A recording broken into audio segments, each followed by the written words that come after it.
comme vous l'avez bien entendu tout à l'heure, le sujet du jour c'est la tolérance. Et oui, on va parler de la tolérance. Avant tout, je vous demande de vous abonner, partager, liker et vraiment merci à vous qui êtes déjà abonnés. En effet, la tolérance c'est quoi?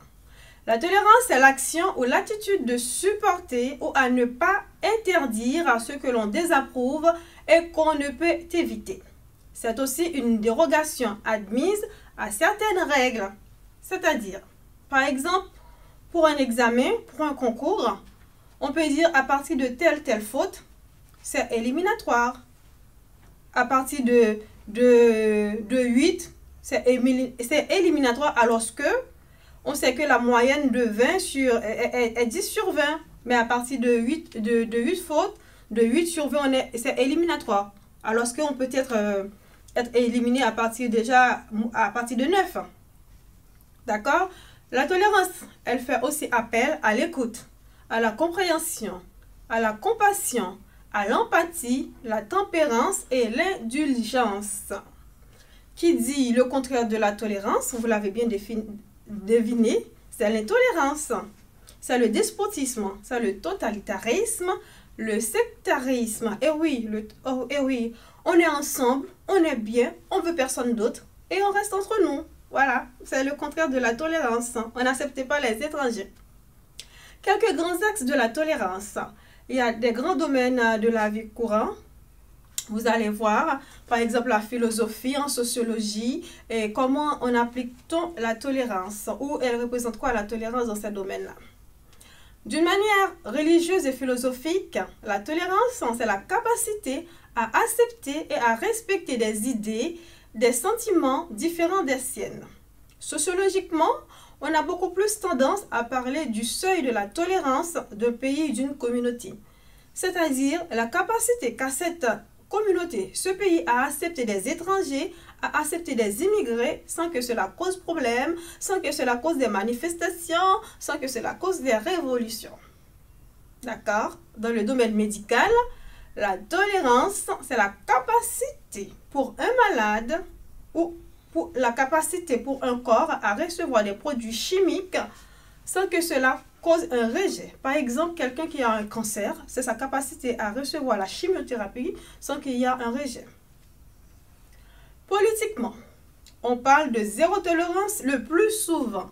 Je me rappelle quand j'étais dans mon pays, il y avait vraiment un moment, 1 an ou 2 ans, cela a duré. Politiquement, lorsqu'on entend parler les politiques, il n'y a qu'une chose à la bouche. Zéro tolérance, zéro tolérance, zéro tolérance, zéro tolérance. En effet, qu'est-ce que cela? C'était quoi? C'était en effet une sorte de politique fortement répressive de lutte contre les incivilités et de la délinquance. Par exemple, quand on trouve les jeunes délinquants dans la rue qui mettent le feu dans les poubelles, qui cassent les vitres des voitures, des magasins des gens, aïe, aïe, aïe, aïe, c'était chaud pour eux, je te dis pas. C'était vraiment chaud pour eux. Ils ne restaient pas impunis. L'État, la police ne rigole pas. Quand ils trouvent un jeune en train de casser, de mettre le feu dans les poubelles, je te dis, c'était chaud, chaud, chaud, chaud. Il n'y avait pas de pardon. C'était zéro tolérance.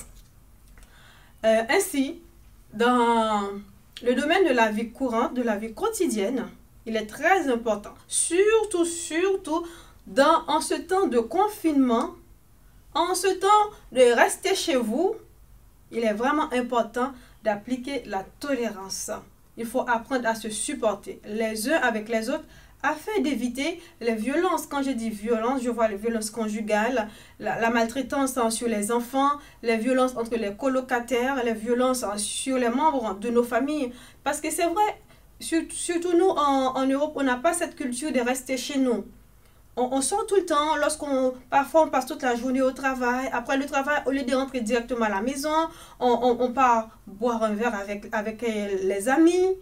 Et puis les week-ends surtout, on a toujours des programmes. Donc le rester chez soi, pour nous, c'est nouveau. On n'a pas l'habitude. Mais malheureusement, en ce moment-là, c'est une obligation. On doit rester chez soi 24 sur 24.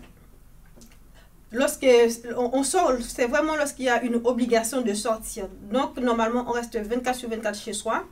On n'a pas cette habitude. Surtout dans une petite maison, Si les gens sont nombreux, je vous laisse imaginer la suite de supporter toute la journée et quelqu'un, en plus chacun a ses habitudes, chacun a ses comportements de faire les choses. Donc, c'est pas vraiment facile, mais avec la tolérance, on doit apprendre à vivre ensemble. On doit apprendre à accepter les gens tels qu'ils sont. Mais heureusement, la tolérance a ses avantages, il y a aussi ses inconvénients. On va voir les avantages de la tolérance. En résumé, c'est quoi? C'est la solidarité, permet la diversité culturelle et le vivre ensemble. Elle facilite aussi la communication, elle évite les conflits et les violences. Elle fait aussi appel à la prudence et aussi à l'humilité. C'est-à-dire accepter l'autre tel qu'il est. Mais aussi à ses inconvénients, parce que lorsqu'on fait une chose à l'excès, quel que soit le domaine, même si c'est dans la nourriture, même si c'est dans l'alcool, quelle que soit la chose qu'on fait à l'excès, il y a aussi ses inconvénients.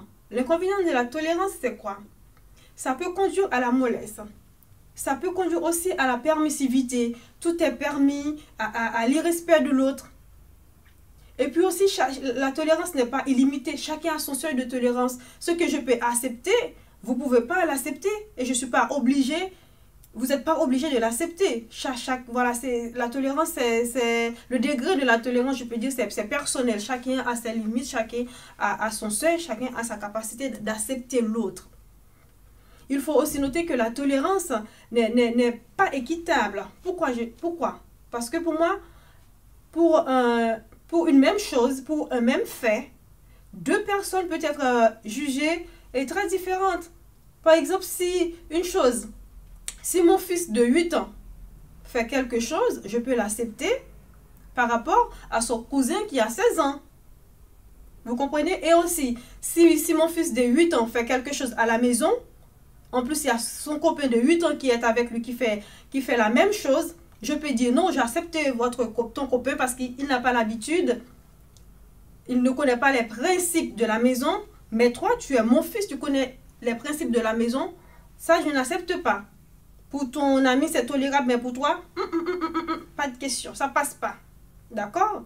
Donc, dans la tolérance, il faut savoir trancher.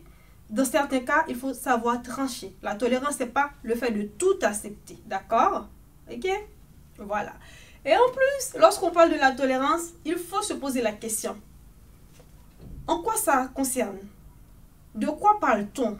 Parce qu'on ne peut pas dire oui, ah bon, ça, je l'accepte. Non, il faut se poser la question. La tolérance ne veut pas dire oui à tout. Amen, amen, amen, amen, amen, amen. Non, la tolérance ne veut pas dire que tu dois être comme une serpillière, tu acceptes tout, comme une éponge, tu bois tout. Non, la tolérance, c'est aussi savoir trancher. Je te respecte, mais ce que tu fais n'est pas bon. Et j'ai le droit de vous dire que ce n'est pas bon. Parce que sinon, on va oublier nos repères. Hein. Les vrais principes, on va les oublier, nos références. Vous comprenez? Ok, on continue.